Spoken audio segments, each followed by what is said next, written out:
Q&A. My name is Tracy Matson. I'm a certified professional dog trainer here in Utah. And if you're new to this group, we do this every Wednesday night at 6 p.m. Mountain Standard Time. I'm usually joined by one of my three dogs. Raising the cat is here tonight. We are excited to answer all of your training questions. Also, if this is your first time, please, when you say hi, just put your full name and either state or country so that I can enter you into the live drawing.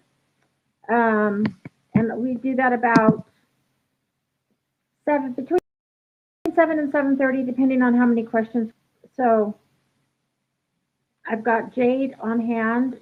She is currently taking a nap, but she is here just in case I need to demo something for you guys. So hopefully we will have a good group. So I love doing this. This is like my favorite time of the week just because I can, after a long day, I just get to like chill with you guys, hang out with my dogs.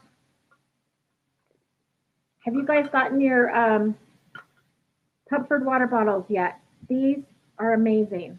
Okay, I get nothing for selling this stuff, so I'm not trying to sell it because I get a commission. I'm just telling you that these are amazing. This goes with me everywhere I go. I hook it on my bag. I've decorated mine, of course, with all my dog and pit bull stickers. But that's what I have one camping sticker because I do a lot of outdoor stuff. But these are amazing. Hi, Julie. How's the weather in New York?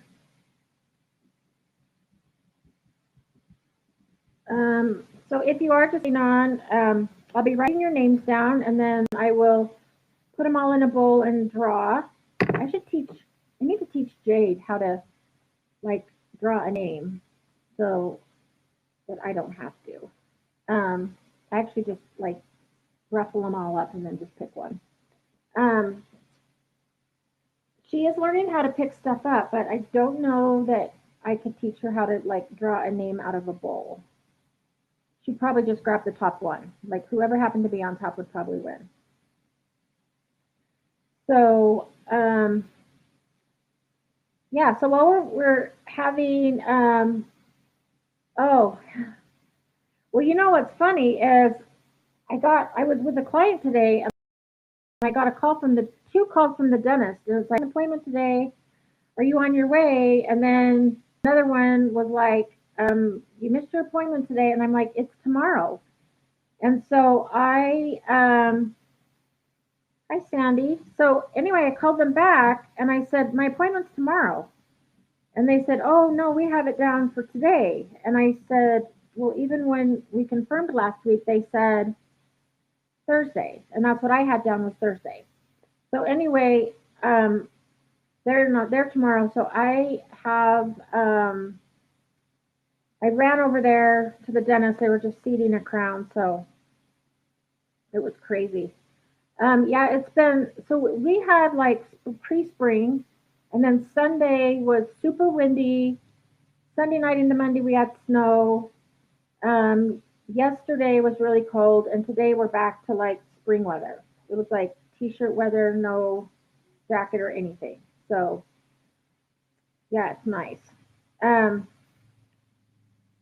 But yeah, I thought I'd gotten my days wrong as well. But I don't know how their scheduling works, but I just thought it was weird that they had it on their schedule and called to confirm, and the person I confirmed with said Thursday, but then they had it down for Wednesday. But it all worked out.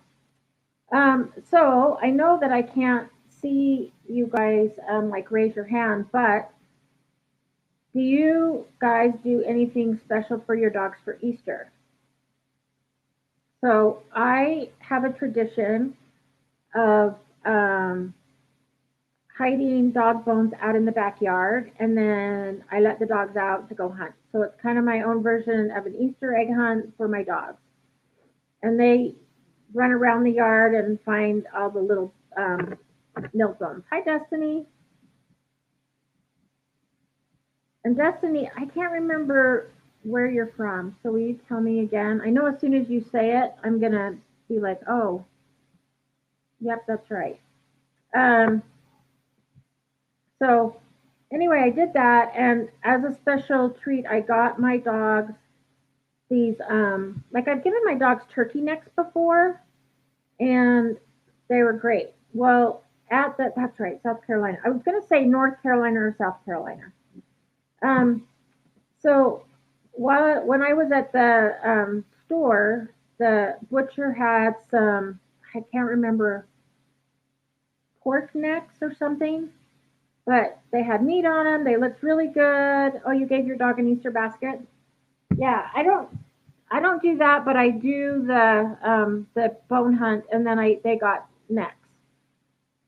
So they had one on Sunday, and then I gave them um, each one yesterday, and or no, yesterday was Tuesday, so I gave them one Monday, and then yesterday Jade went to work with me because I needed her for two clients, and we had 2 hours to kill. So we actually, she's training to be a service dog for those of you that don't know. So we went to the Park City Library and coffee shop, and we worked with her. Um, and so we did that. She went to the bathroom, and then I put her in the crate in the car, and went and saw one client for an hour, got in the car, and I could tell she'd had an accident. Like she didn't just have an accident, she had like explosive diarrhea in her crate. And I had to roll all the windows down. I had one more client to see, so I had to just leave her in there and wait till I got home. Then when I got home, hi Carol. Sorry, this is kind of a long drawn out story, but I'm just kind of doing it while we're getting people on here. Um, Wichita. So then I get home and I walk in and there's like pee and poop all over. And Maddie stays in a crate. Um, oh no, Marion, you broke your finger. How did you break your finger? So anyway, Maddie stays either outside or in a crate because she's on prednisone. So she, I can't trust her like in the house because she will literally get in and have eat anything. So she was in the crate, and somehow the dog door got closed. So I know it was open in the morning um, because the dogs went out. I didn't close that. I don't know if like the wind or something closed it, but poor Daphne was stuck inside all day and couldn't get out to go to the bathroom, and then she got sick from the neck. Um, Hi Cindy, I will write you down. So she was stuck inside all day, had like peed and pooped and had diarrhea.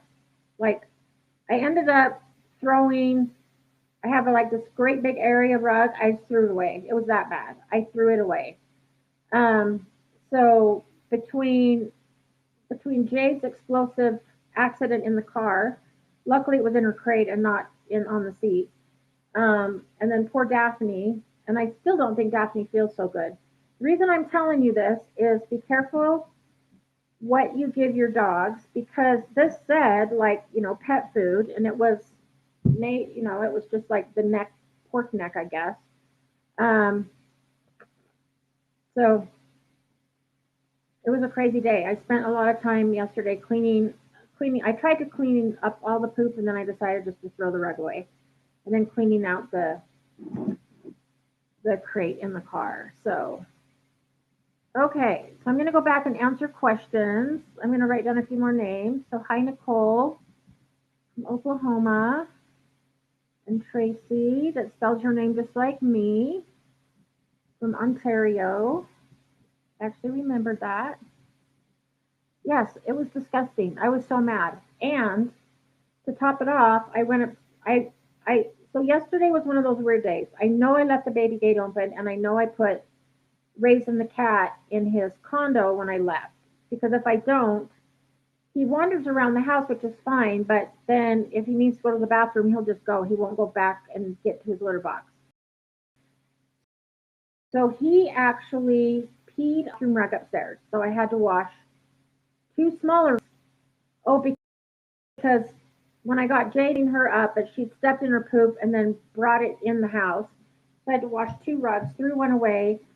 Um, yeah, I was cleaning up peanut butter. It was very disgusting. Okay, Bona Ellis from South Dakota, welcome. Okay, so I'm going to go back and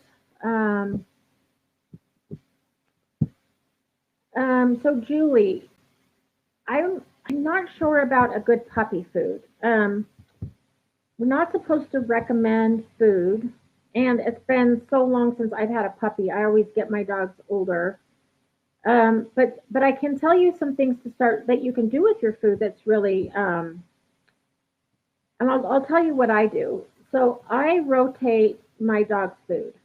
I've also had a vet tell me that that's healthy for them. So I use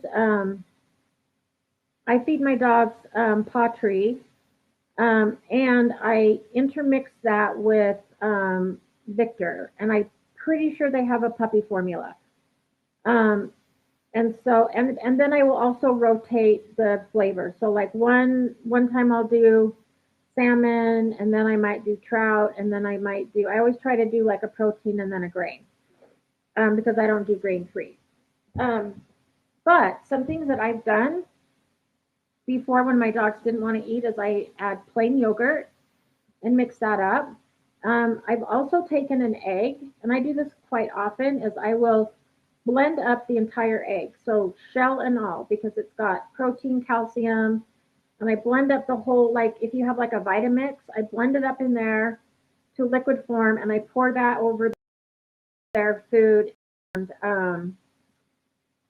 it in. They love that, so I do that. I also do salmon because it's good for their coat, and especially Daphne has a really dry coat, so I do salmon oil, and they love that. So I think if you just like add things, and then sometimes like if on those rare occasions when I actually cook and make spaghetti, I will save some of the sauce and put a little bit of sauce in and mix it up. So I will add different things into my dog's food just to make it, give it a little bit of variety and make it more palatable. And that seems to work. Um, so I would try that. Like try adding just some plain yogurt or an egg or salmon oil because all those things are good for them. Um, and I promise that your dog will not let herself starve. And so just remember to feed meals and not free feed. And then she'll eventually eat it. Um, and yeah, sometimes I've had to be crafty as well. Luckily, my dogs are food hounds, and so they love everything. Um, but yeah, let me know if any of those work. And those have all been recommended at one point or another by my vet. So anyway, so I know it's like safe. The pork necks, on the other hand, that I gave my dogs, and I should have known better because so pit bulls have very sensitive stomachs, and whenever they don't get raw hides, but before I knew better, they did get raw hides. But anytime I try to give them some kind of a bone that's not like they can do the turbo tendons, they love and they do great on those. Bully sticks are great, they do well on those, and we also do like dental chews, and they can do that. But any other type of um, bone, like those marrow bones and stuff like that, can't do it. They always either end up vomiting or having diarrhea, which happens. So, um, okay.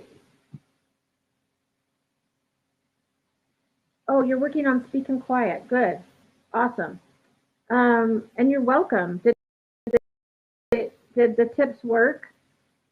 Jade. So with Jade, I do teach my dogs to speak on cue because I use them when I'm working with reactive dogs, and um, sometimes I need them to make noise so the dog looks at them, and so they know like a speak and then a quiet. And then with Jade, Jade likes Jade is a chronic jumper.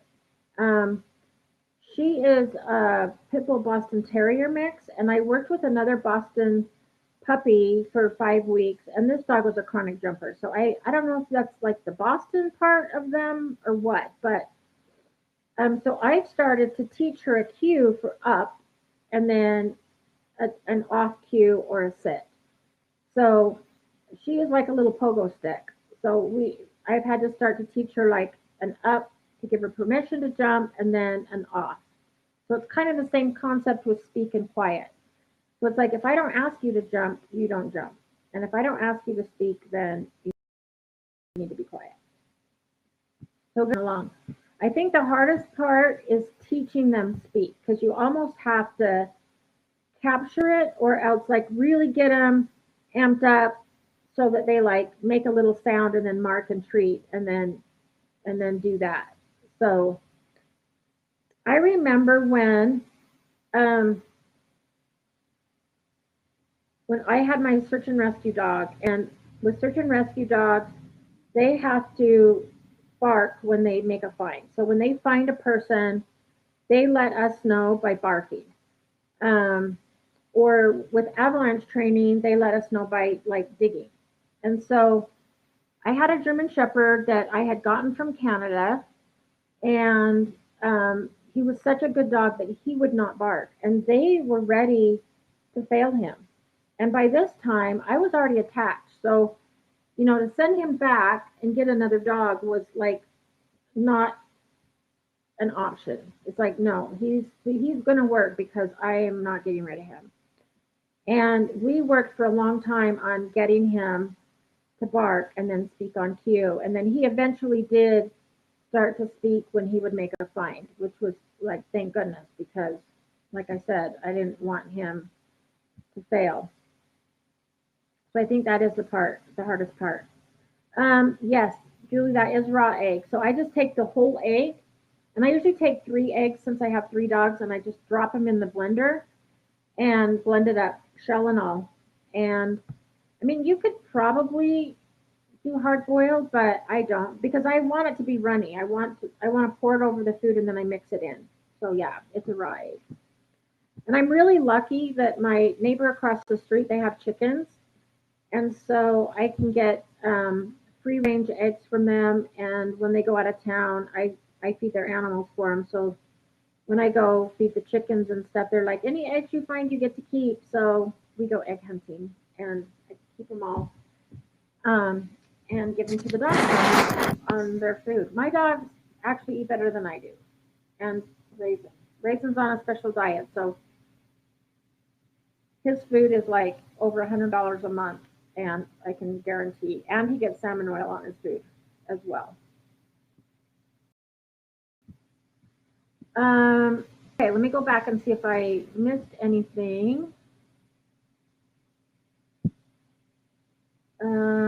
Oh, and Sandy, you're getting the dog in June. Yes, if you have questions in the future, please join us on Wednesdays. Um, it's been a really good group, like not too many to where I usually am able to answer everybody's questions. I think there's only been 1 or 2 times since I've been doing this that there were just so many, like I had to cut it off at 8 o'clock, but usually I can get to everybody's questions. Um, okay, let's see.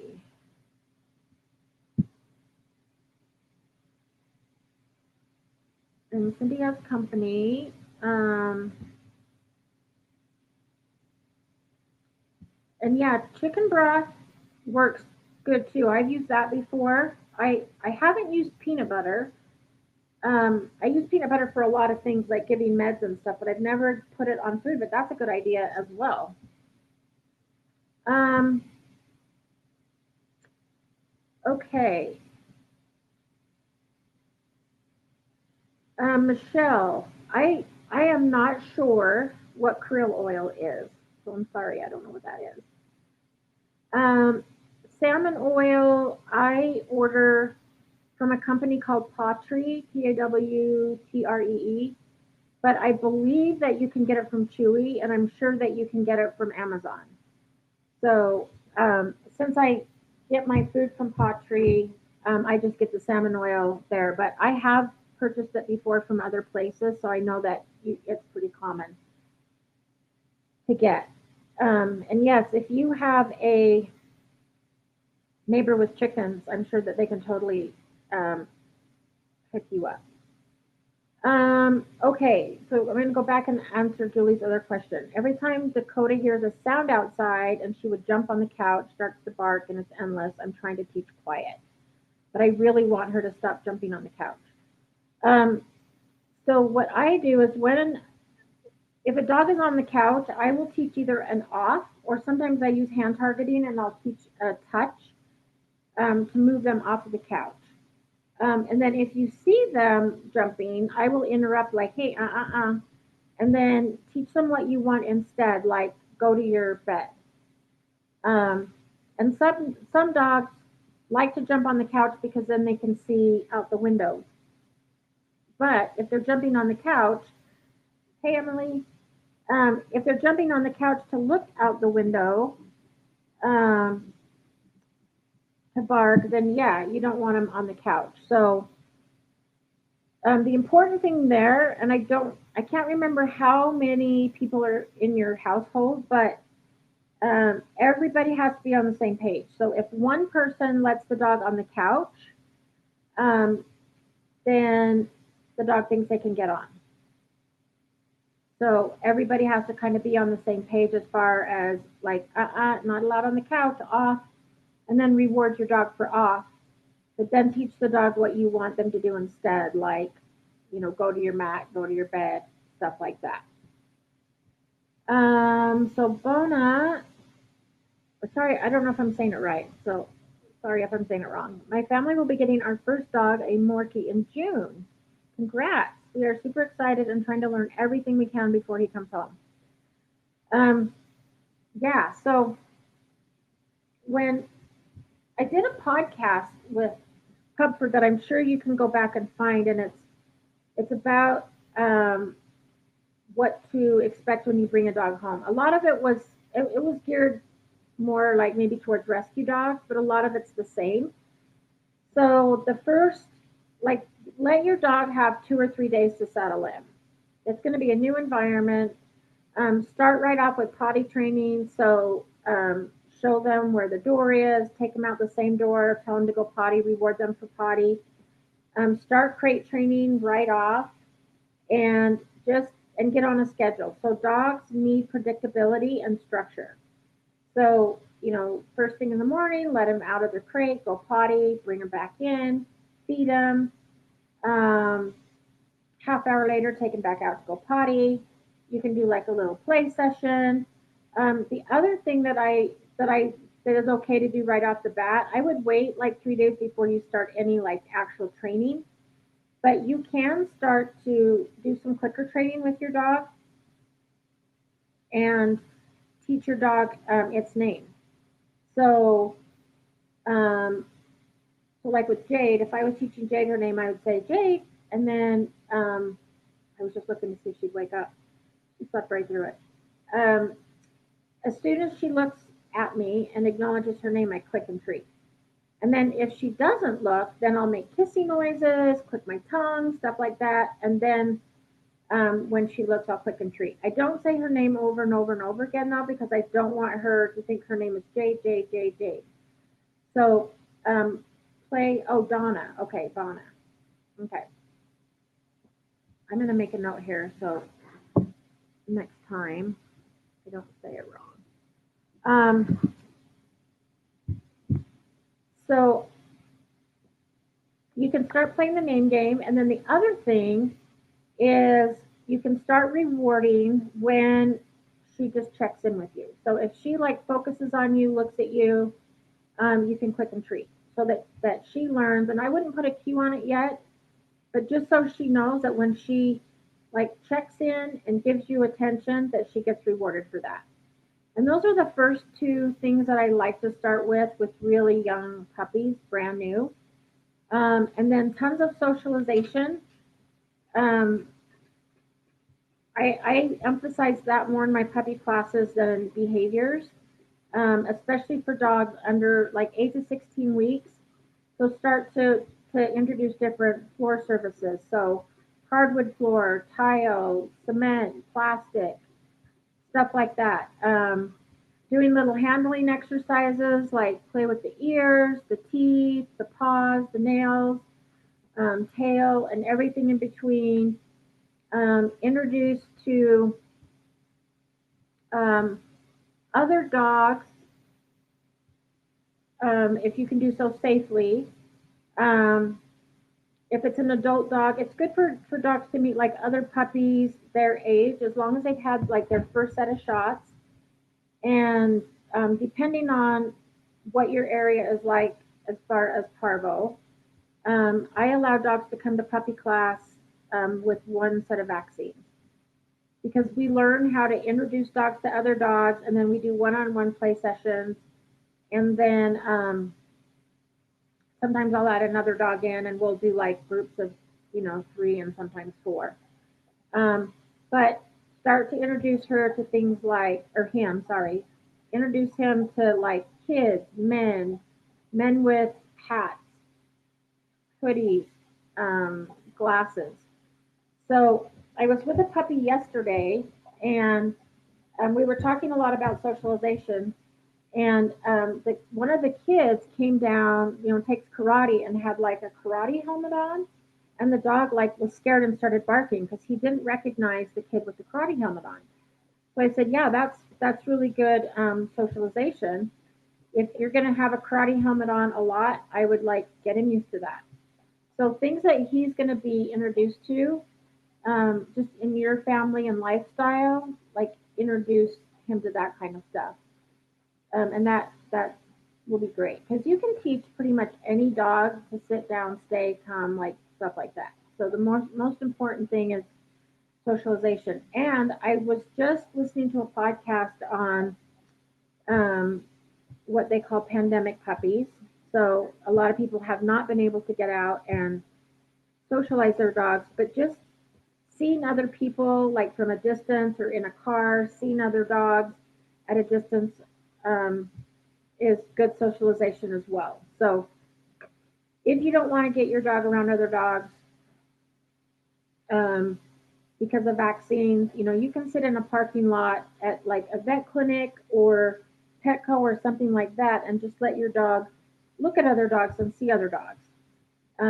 If you know somebody that has a dog like your dog's size or age and is a really good dog with other dogs, I would let them meet and play if they want to. So that'll be fun. You'll have to post pictures when you get him.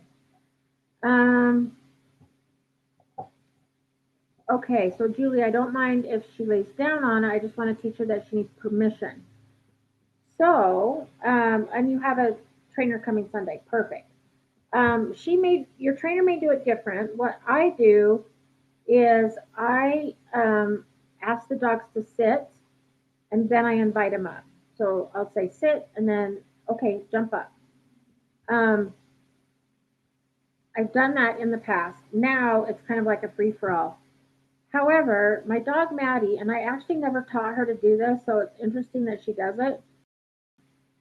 She will not get on the bed unless I tell her she can get up, which is annoying in the middle of the night when she goes out. I have a dog door, so she goes out to go potty, and then when she comes back in, I'm asleep and I hear this little growl. I'm gonna move off. I hear this little growl, and it's Maddie standing by the side of the bed waiting for me to give her permission to jump up. And I'm like, Maddie, it's okay. Use your stairs.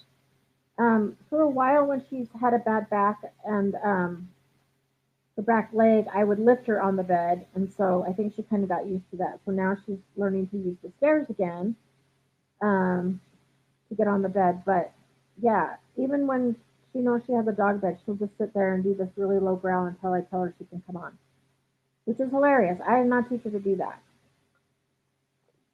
My other two, um, He's raising the cat. My other two dogs just jump on. So yeah, but if you want your dog to ask permission first, just do like a sit and then have a cue for up or whatever you want to say. I usually say, jump up or hop or something like that.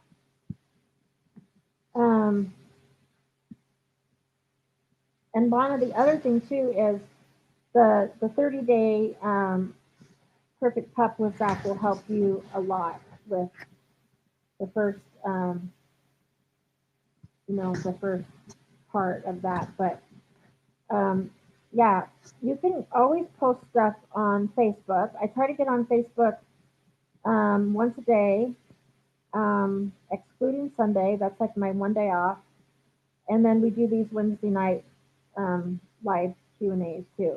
And I know that they do some live Q&As with Zach as well that you could check out. But that's some really good resources for getting your questions answered.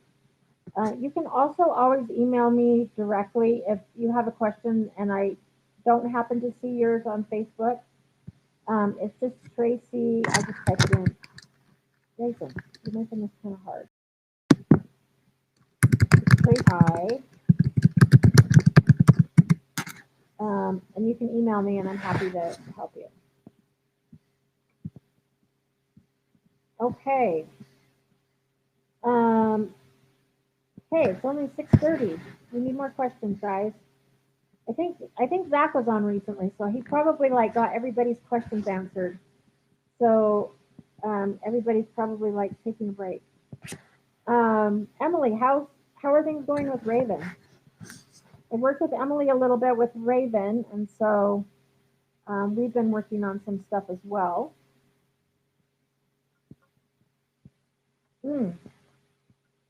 I know what I can share with you guys while we're waiting for more questions. So I met a dog this week. These people lucked out. As far as getting a rescue dog, sometimes you don't know what you're going to get. And this was the nicest dog, one of the nicest rescues I've ever met. And I went over there to they wanted to work on recall and they wanted to do some off-leash stuff. And because they do a lot of hiking, which I get. And they were referred to me by somebody and they were referred to another local trainer as well. And so they shared with me that they called me and we had scheduled our first one, which is when I saw them yesterday. And then they said, well, we called so-and-so and when we go out of town, our dog is doing a board and train there and they're going to put a shock collar on him for recall. And I said, oh my gosh, please do not do that. I mean, this dog has the best temperament. And I explained to them some of the side effects of using aversives. And the dog does kind of bark at other dogs and people on walks, but the dog's only 9 or 10 months old. So, number one, it's a puppy. Number two, it probably hasn't been taught a recall yet. So to shock a dog for not coming is just cruel. And we went out in the backyard and we did a 6-foot leash and then a 20-foot leash. And we were playing recall game with the husband, wife, and me. And the dog was doing it beautifully. And I said, your dog can learn a great recall. He's already doing it so well. And they said, well, yeah, we kind of did feel weird about it. And we kind of didn't know what to do. So I think they're hoping they get their deposit back because the guy had them put a deposit down for the shock collar and the training. I sent them some literature and stuff, so hopefully they're gonna stay away from that because I've just seen it ruin too many dogs and it's just not necessary. And this dog was just so trainable. I mean, it's been a while since I have met a rescue dog that trainable. I said, you guys lucked out. Please don't ruin your dog. Okay, Carol. Also, some of you guys, when you get on, tell me where you're from. Okay, Raven, you gotta go over here. I'm trying to wait. Um, Make sure you tell me where you're from so I can enter you in the drawing. I think I wrote Carol down. Oh yeah, Carol, I have you. Okay, you have a 12-week pit bull. Congratulations. I have to show you. I'm wearing my pit bull shirt. You can't see the whole thing, but it says your ignorance is a lot more dangerous to society than my pit bull. I probably have 50 pit bull shirts. So congratulations on your pit bull. Um, I'm a huge pit bull advocate. A lot of the pit bulls that I work with are very mouthy, especially at 12 weeks. So I had a client that has a blue nose pit bull, and this dog was so mouthy that I literally left with like I my hand was bleeding. That's how bad this dog was. So what I'm going to tell you is what I call, and I learned this from another trainer who's amazing, but it's called the three strike bite rule. Um, so the first time your dog starts to bite at your hands, um, you can interrupt like, hey, and then redirect to a toy. So you can do a tug toy. I like to use those rope toys just because they can really sink their teeth into them. And then if your dog is like, oh, I don't want the tug toy. I'd rather chew on your hands. Then strike two is you calmly pick your dog up and put your dog in a crate with a toy. So we put the toy in there so that the crate is not punishment and it gives them something to do. But you're going to put him in there for 1 to 2 minutes, just to let him kind of decompress, chill out, and then let him out. Um, and a lot of times that will work, and then redirect him to something else to chew. If he bites you a third time, that's strike three. And then again, you calmly pick him up, put him in his crate with a toy, cover the crate, and he gets a nap. And it gives you a break. So then it's kind of like a timeout, but we don't really call it a timeout because it's not a punishment. But a lot of dogs will bite a lot if they're like overly tired, um, things like that. Some other things that I personally do with dogs that bite a lot is I will teach hand targeting, so touch, um, which is just like putting your hand out. And I usually put a treat in my fingers to lure them, and I teach them just to touch their nose to my hand. The reason I do that is because it has to be done with a closed mouth. Their mouth is closed, and they just touch their nose. And as soon as I feel their nose, I click and treat. So I kind of redirect to that. Um, and then I will also use a snuffle mat a lot because it'll redirect them to doing some nose work, get them engaged. With the snuffle mat, it engages their brain, tires them out more. And even after all of the treats or kibble are gone, they're still going to be sniffing because they can still smell it. So I redirect to that a lot. The other thing that I like to use a lot with puppies is a flirt pole, because you're standing up and then your hands aren't anywhere near the dog's mouth. So it also teaches impulse control. I have them sit and wait, and then I throw it out and say go, and then we go in a circle. I let them get it. I play tug with them, and then I teach a drop it. So it's a good way to teach wait and drop it. And the way I do the drop it is I will put a treat right in front of their nose and say drop it. And then when they drop the toy for the treat, then I mark it like either click or yes, good drop, and then give them the treat. Usually when I'm teaching drop, I use the salmon treats because I want it to smell better than the toy on the end of the flirt pole. But when puppies start to bite a lot, I will use that as well. So either hand targeting, flirt pole, or do the three strike bite rule. So try that. I know this dog that I worked with, he had razor sharp, like shark teeth. And finally, when I was working with the owners, I said, okay, we've got to put him in a crate for a little bit because he was like relentless, like climbing, like grabbing. That's why I always wear just like t-shirts or something that I don't care if it gets ruined. Although I do love my pit bull shirts, I don't want them to get ruined. But this dog was relentless, and so he needed a timeout. We had to put him in a crate for a timeout. So try that, or try any of those suggestions and see what works. The three bite rule is actually I learned from a behavior here in Utah, and I thought it was great, and I've been using it ever since. So yeah, try that. Um, Carol? What color is your pit bull? My goal before I died was to have a pit bull of every color, and I think I have. I've had tan brindle. I've had black. Well, actually, she was dark brown. I've had white. Jake's black and white. She's a mix. Daphne's here. She's like a brown. She's like a pitty French bulldog mix. Maddie is a blue nose. So I finally got my blue nose, and I think that's all the colors they come in. So I had my tan, black, and white one all at the same time. So for Halloween, because Hallie was really shy. She would not have liked to be dressed up. So I just said that I had little signs, and so they were salt, pepper, and cinnamon. So that was their Halloween costume. I said, yeah, it's salt, pepper, cinnamon. So yeah, he's ruining my clothes.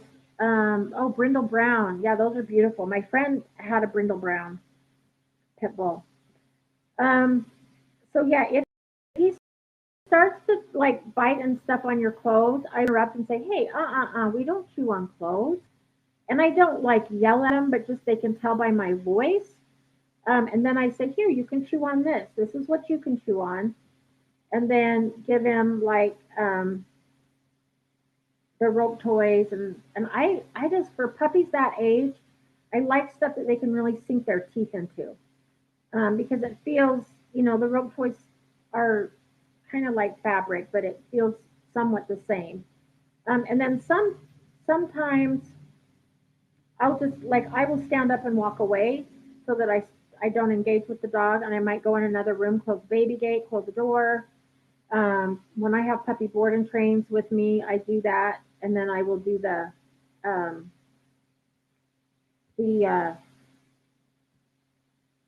bite rule thing. So, okay, Destiny, why would a dog start randomly licking covers? You know what? I honestly don't know. I don't want to read too much into it, but I have been reading a book on behavior, and the chapter that I'm on kind of talks about OCD and stereotypies and stuff. Um, if it's a new thing, it depends on like how old your dog is. It could be a form of anxiety. So sometimes when dogs like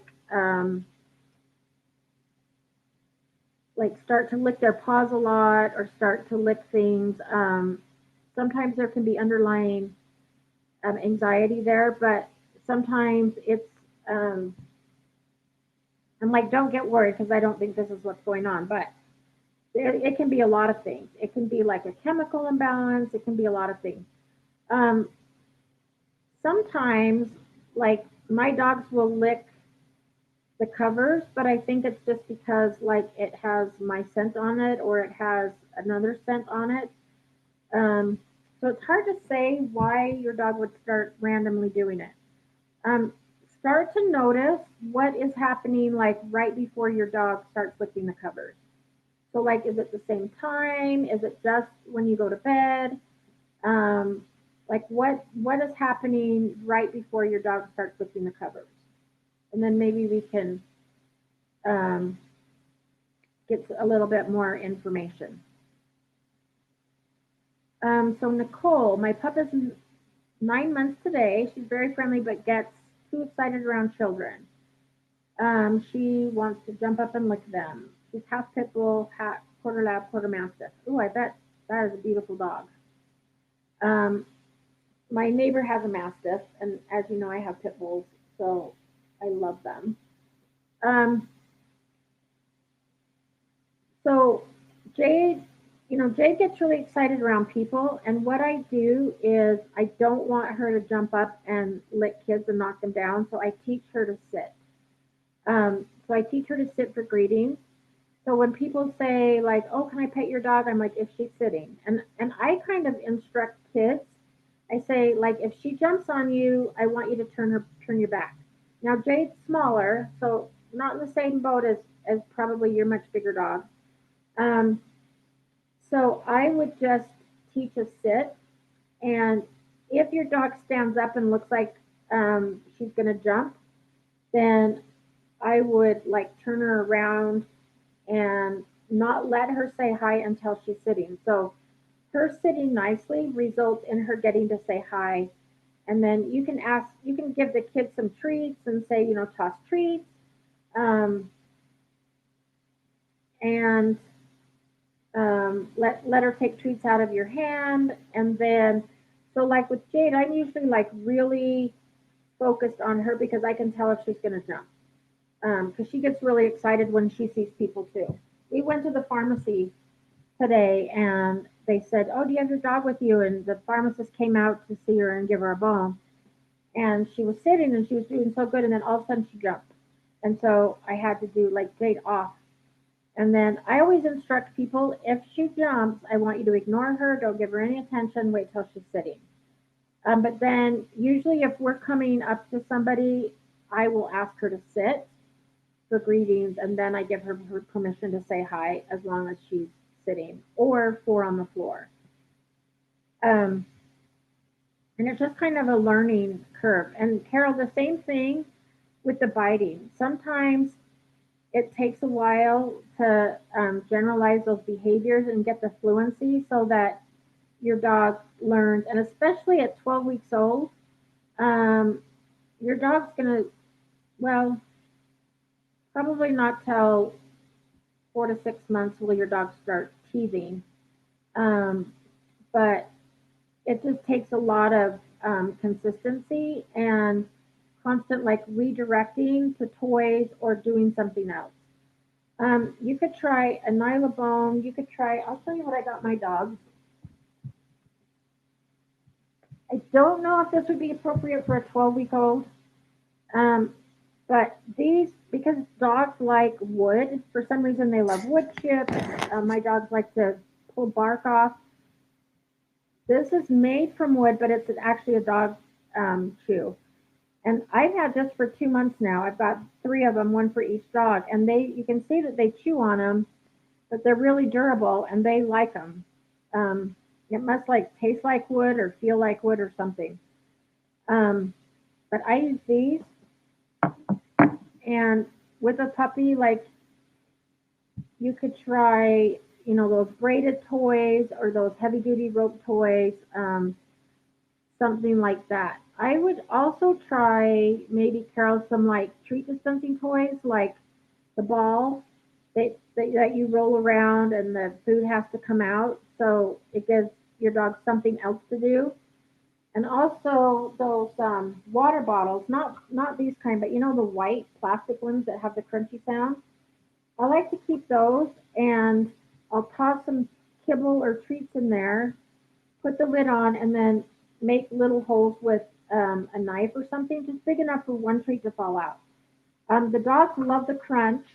They get to chew on that, and they also have to like figure out how to get the treats to fall out. So it's really good enrichment, and it will keep your dog entertained for quite a while. It's this the sound can be annoying um, because the crunch is kind of annoying. It's those loud water bottles, but try that. And I'm not sure the name of the. If you get on Amazon and do treat dispensing toys, I know one's called the Kong Wobbler. I have used that, but I actually like, they're just little balls. Do I have one here? I have one somewhere. And you put food in there, and then the dog has to roll it around, and then like one piece of food at a time comes out. But I don't know what it's called. But I know if you put in treat dispensing toy for dogs, it'll come up. Um, so yeah, and then back to Nicole's question. Yeah, if she's 50 pounds, I would teach a definite like sit. Um, be ready to intervene if you think she's going to jump. Um, put her in a sit, and then I also instruct kids like when we get to pet Jade, I explain. I say, she's in training, and you guys can really help me by if she has four on the floor or is sitting, then you can pet her. But if she starts to jump, I want you to turn your back and ignore her. And they feel really special when they're helping to train, and so they're really cute about helping. So that's what I would do. Um, okay, so a lot of times she gets too excited to focus, so I don't let kids I don't know pet her. Yeah, and that's probably good. Sometimes it's harder to get the kids to listen than the dog. You are absolutely right. Um, and I've had to learn how to talk to kids, not having kids myself. I've always dealt with dogs, but I usually say, "Oh, you guys could help me so much. My dog's in training. Do you want to help train? I'm gonna let whatever it is like come up and say hi, and if he's or if she is sitting, you can come up and hold your hand out and give her some treats. And then if she starts to jump, I want you to like back away and turn your back and ignore her. And so I just make it seem like they are super helpful and super important and they're helping to train this dog. And then a lot of times I can really engage kids to help. Um, Another thing that you can do is teach a wait. So I will teach like wait for food, wait at the door, wait while I put your collar on, or your leash, sorry, and then I'll do a sit and wait while people approach and pet you. So it just teaches them some impulse control so that they're not jumping all the time.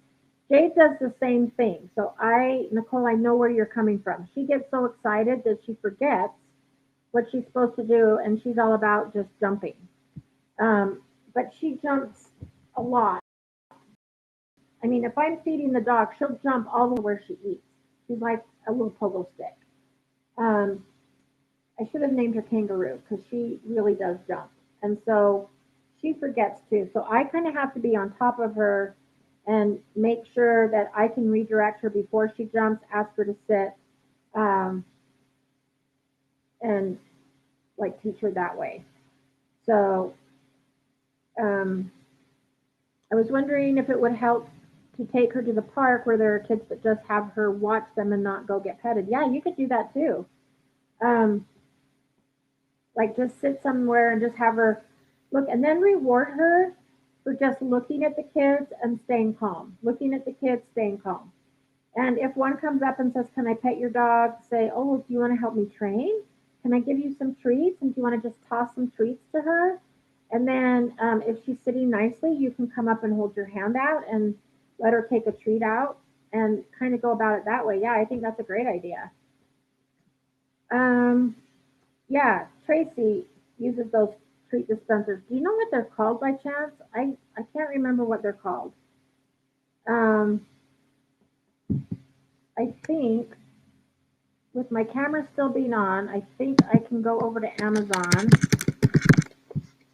If you can't see me, I'll be back in just a sec. I'm going to look this up really quick and see if there's a name.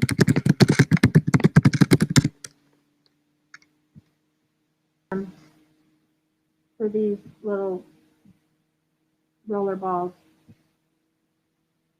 Um,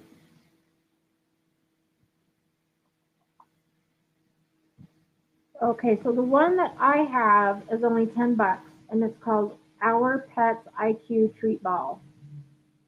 So it's OUR Pets IQ Treat Ball. There's another one that's called Pet Zone. So they're kind of like slow feeders, but it's also makes them have to figure it out and roll it around and stuff like that. So yeah, you can like look those up, and I think that would help a lot.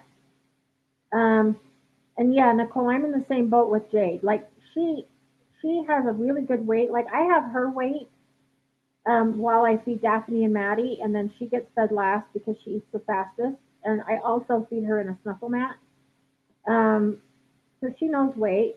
She is perfect in puppy class because she knows that we're in puppy class and she's demoing it. But in other environments and with distractions, and she gets so excited, it's like all the training goes out the window. So we're working on the same thing, getting her to like generalize those behaviors. Um, yeah, you don't want to be the weird creeper at the park watching kids. I think you're going to be fine. You don't look like the weird creeper type to me.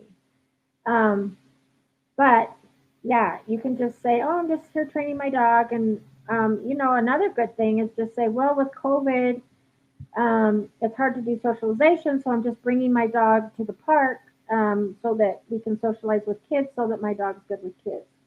My hair's falling out. So yeah, you could totally do that as well. Um,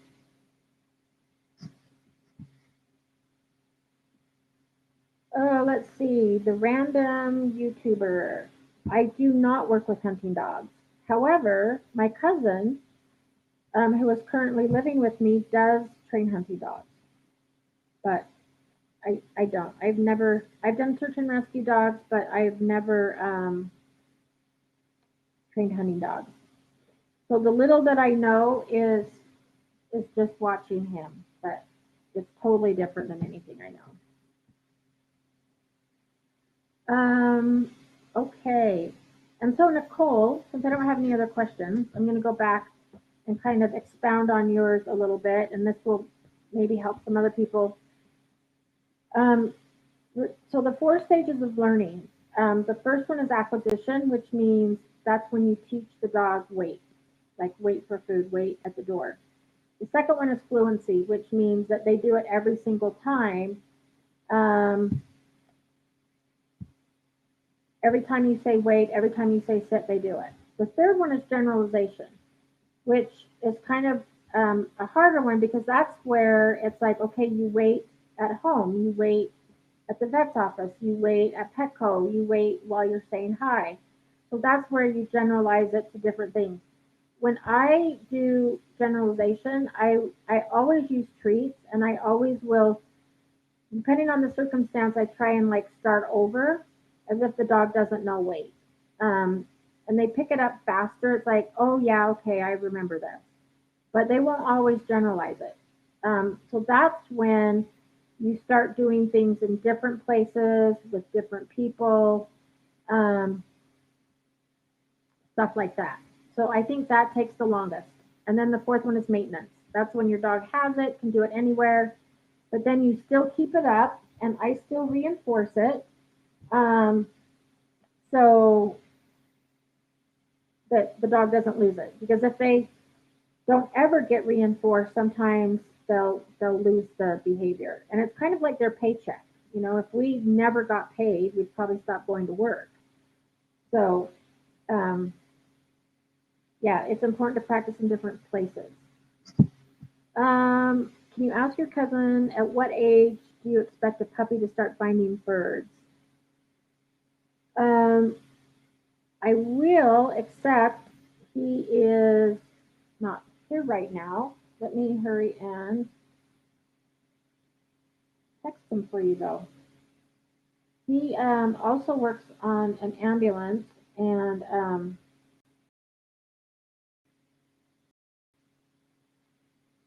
what age can you expect? Okay, so your dog's 8 months. A hunting dog to Find wild birds. Okay. The random YouTuber, I will let you know if he texts me back. He's on the ambulance right now, so if he's on a call, he won't be able to text me back.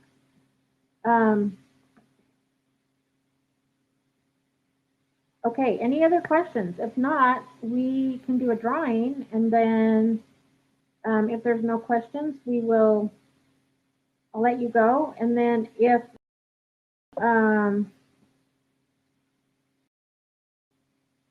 somebody else like wants to ask questions, and I'm happy to answer them.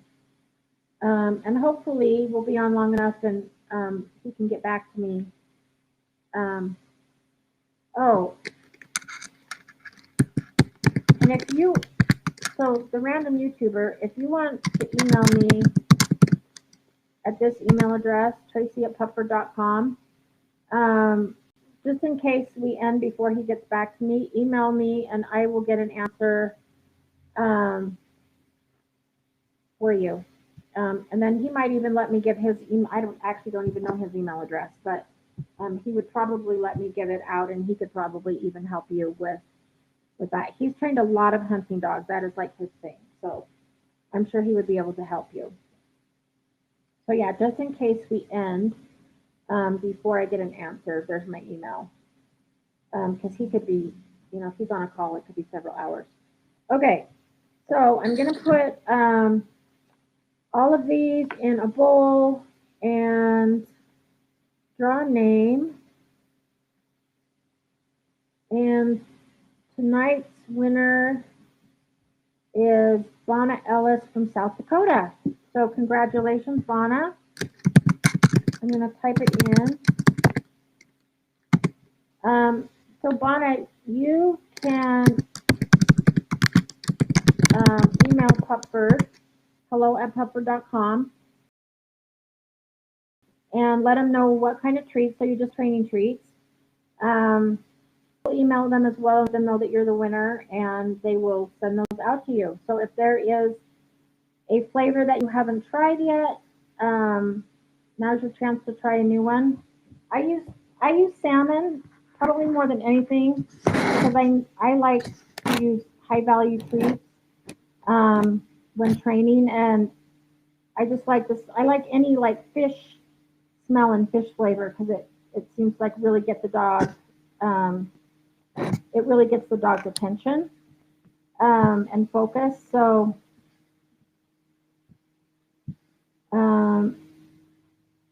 let's see. I'm trying to read your email address. I have this message up there that's kind of blocking it. So is it Nellie, Nellie, or is that an Nellia? 189 at Gmail. Okay, if you don't hear from me, I'm afraid to click on this little message because I'm afraid it'll screw something up. And since you're at the bottom of the thread, I can't scroll it up. Okay. So yeah, feel free to email me as well. So congratulations, Bonna. And if you haven't tried the Pupford treats yet, they have chicken, beef liver. I use beef liver a lot. I've started to get the new rabbit, and I love the rabbit. The dogs seem to love the rabbit. Sweet potato, and as I said, salmon. I probably use salmon more than anything. So congratulations, and thanks everybody for joining tonight, and have a great week. Put your questions on Facebook if you want, and I'll try to get those answered as well. And I will see you all next Wednesday, 6 o'clock Mountain Standard Time. Hey, thanks so much.